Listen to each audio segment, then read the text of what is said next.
Hi everyone, আজকে আমরা জানবো ধাতু অধাতু চেনার উপায়। তো ভিডিও শুরু করছি। প্রথমত আমরা আজকে তিনটে পদ্ধতি শিখব। প্রথম পদ্ধতি হচ্ছে যে কোনো একটা মূলের পরমাণুর নাম উচ্চারণ করতে গিয়ে শেষে গিয়ে যদি আম কথাটি পাও তাহলে বুঝে নেবে সেটা ধাতু। যেমন cadmium, chromium, scandium, sodium, potassium, aluminium. দেখো সমস্ত নামের ক্ষেত্রে আম কথাটি আসছে, অতএব সবই ধাতু। সিইউ তোমরা বলবে কপার বা তামা, কিন্তু আমি বলবো এর আরেকটা নাম আছে, ল্যাটিন নাম, সেটা হচ্ছে কিউপ্রাম। কিউপ্রাম আম ধাতু।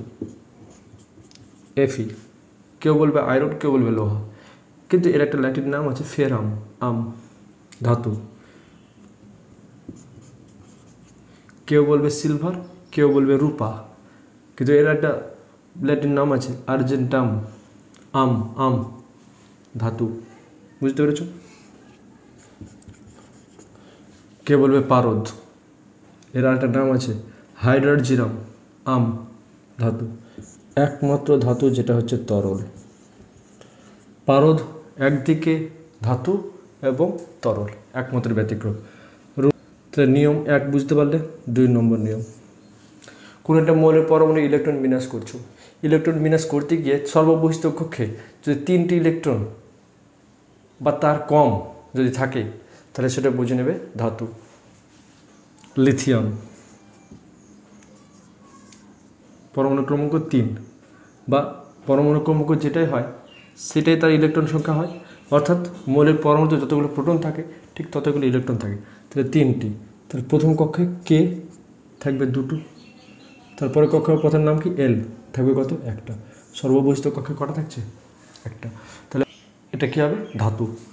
1 2 3 এরকম যদি থাকে তাহলে সেটা ধাতু হয়ে যাবে। বেরিলিয়াম পরমাণু ক্রমাঙ্ক 4, প্রথম কক্ষপথে 2টো, তারপরে কক্ষপথে 2টো।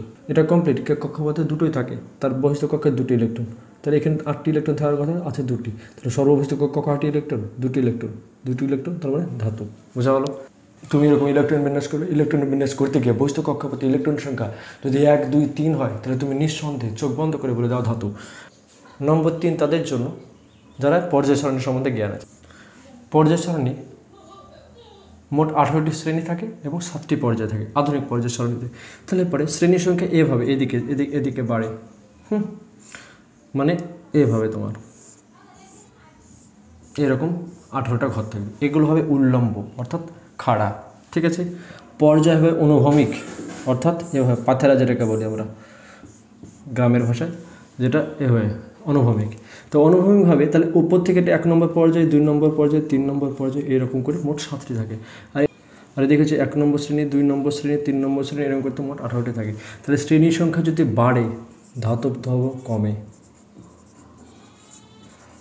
কি বললাম? শ্রেণীর সংখ্যা যত বাড়বে ধাতব ধর্ম তত কমবে, পর্যায় সংখ্যা যত বাড়বে ধাতব ধর্ম বাড়বে, ধাতব ধর্ম বাড়বে।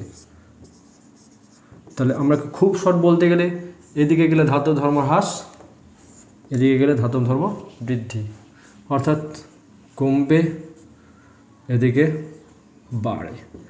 ক্লিয়ার? তাহলে 1 2 3 আমরা 3টে শিখে নিলাম। এর সাহায্যে খুব সহজেই ধাতু এবং অধাতুকে চিনতে পারবো।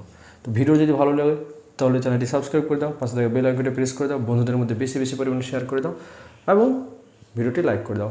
ধন্যবাদ সকলকে।